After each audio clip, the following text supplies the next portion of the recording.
Hello అండి. Welcome to my channel A to Z Telugu tips. ఈరోజు వీడియోలో సింపుల్ అండ్ టేస్టీగా చేసుకునే హెల్తీ రెసిపీ అయిన కొబ్బరి అన్నంని ఎలా తయారు చేసుకోవాలో చూపించబోతున్నాను. ఈ రెసిపీ బ్యాచిలర్స్ కూడా పర్ఫెక్ట్ రెసిపీ అండి. అలాగే లంచ్ బాక్స్‌లోకి త్వరగా అయ్యే రెసిపీ. కొబ్బరి తినడం వల్ల హెల్త్ బెనిఫిట్స్ చాలానే ఉన్నాయండి. ఈ రెసిపీని రెగ్యులర్‌గా పిల్లలకి చేసి పెడితే వెయిట్ గెయిన్ అవుతారు.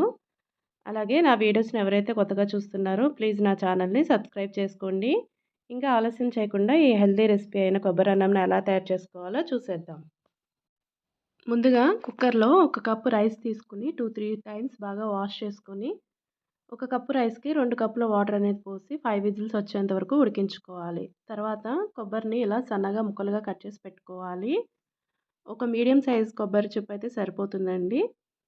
ఆ తర్వాత మిక్సీ జార్‌ని తీసుకొని ఈ ముక్కలన్నీ కొద్ది కొద్దిగా వేసుకుంటూ గ్రైండ్ చేసుకోవాలి. ఇలా అన్నా తురుముకోవచ్చు గ్రైండర్‌లో, లేదా కొబ్బరి తురుమేది ఉంటుంది కదండీ! దాంతో అయినా తురుముకోవచ్చు.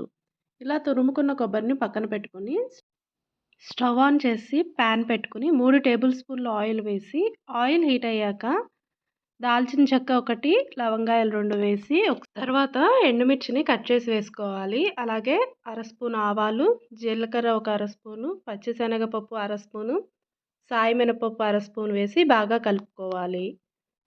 ఆ తర్వాత వేరుశనగ పప్పు 3 టేబుల్ స్పూన్స్ వేసి వేయించుకోవాలి. ఇక్కడ మీరు వేరుశనగ పప్పును వేయించిన పప్పునైనా వాడుకోవచ్చు. తర్వాత జీడిపప్పును కూడా వేసి బాగా వేయించుకోవాలి. ఇలా ఒక 2 నిమిషాల పాటు వేయించుకోవాలి. ఆ తర్వాత ఒక ఉల్లిపాయను తీసుకొని ముక్కలుగా కట్ చేసి వేసుకోవాలి. అలాగే 2 లేదా 3 పచ్చిమిర్చిని కట్ చేసి వేసుకోండి. పచ్చిమిరపకాయలు మీరు తినే కారాన్ని బట్టి వేసుకోండి. తర్వాత ఒకసారి కలుపుకుంటూ కరివేపాకు ఆకులను కూడా వేసుకొని బాగా కలుపుకోవాలి. ఉల్లిపాయ ముక్కలు వేగిన తర్వాత ఒక కప్పు కొబ్బరి తురుమును కూడా వేసి బాగా కలుపుకుంటూ స్టవ్‌ని మీడియం ఫ్లేమ్‌లో పెట్టుకొని వేయించుకోవాలి. అలాగే రుచికి సరిపడా సాల్ట్ కూడా వేసి కలుపుకుంటూ 1 నిమిషం పాటు కొబ్బరిని వేయించుకోవాలి. కొబ్బరి కొంచెం కలర్ వచ్చే వరకు వేయించుకుంటే సరిపోతుందండి. ఆ తర్వాత ఉడికించిన రైస్‌ని వేసుకొని బాగా కలుపుకోవాలి. టేస్ట్ చూసి సాల్ట్ సరిపోకపోతే మళ్ళీ ఏసుకోండి.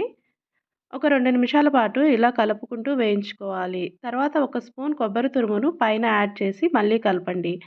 ఫైనల్‌గా కొత్తిమీరను వేసి కలుపుకుంటూ స్టవ్‌ని ఆఫ్ చేసుకోవాలి.